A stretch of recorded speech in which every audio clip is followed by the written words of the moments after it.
Welcome to R4S kitchen. இன்றைக்கி வந்து road கடை காளான் எப்படி பண்ணுறதுன்னு பார்க்கலாம்.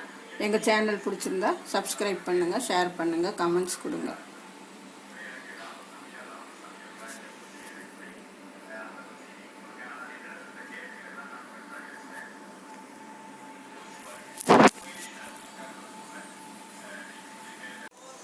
முட்டைகோசு பொடி பொடியாக கட் பண்ணி வச்சுருக்கு. மைதா ஒரு 2 இந்த ஸ்பூனில் 2 போட்டுக்கலாம். கார்ன்ஃப்ளவர்,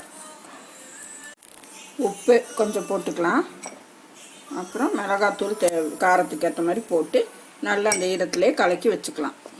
நல்லா இப்படி கலக்கி வச்சுக்கோங்க. அப்புறம் இப்படி இது மாதிரி தட்டி தட்டி எண்ணெயில் போட்டு எடுத்துக்கலாம். காளான் கிடச்சா அதுவும் கட் பண்ணி போட்டுக்கோங்க. இப்போ இல்லை, அதனால் நான் முட்டைகோசு மட்டும் எடுத்துருக்கேன். எண்ணெய் காஞ்சிருச்சு.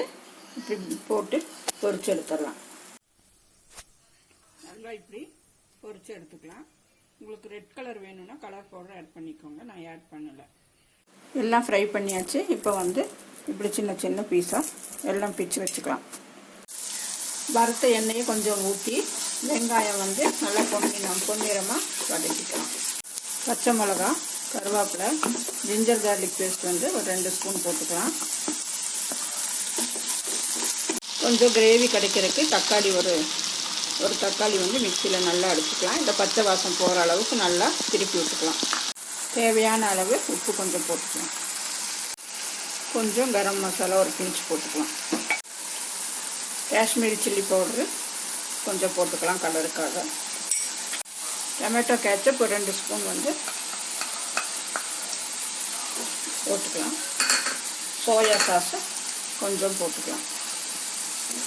கார்ன்ஃப்ளவர் 2 ஸ்பூன் எடுத்து தண்ணி ஊற்றி கரைச்சி விட்டுட்டு அதில் கிரேவியில் போட்டுடலாம். நல்லா கிரேவி கொதிச்சிட்ருக்குது. இப்போது இந்த வறுத்த இதை போட்டு திருப்பிடலாம். நல்லா இப்படி திருப்பி விட்டுடலாம். கொஞ்சம் கிரேவியோடு சாப்பிடணுன்னா இப்படியே எடுத்துருங்க. இல்லைன்னா இன்னைக்கு கொஞ்சம் வந்து ட்ரை பண்ணிக்கலாம். நல்லா ட்ரை ஆகி காளான் ரெடி ஆயிடுச்சு. காளான் ரெடி ஆயிடுச்சு. கொஞ்சம் வெங்காயமும் கொத்தமல்லியும் போட்டு டெக்கரேட் பண்ணி சாப்பிட்டுக்கலாம். நீங்களும் வீட்டில் ட்ரை பண்ணி பாருங்கள்.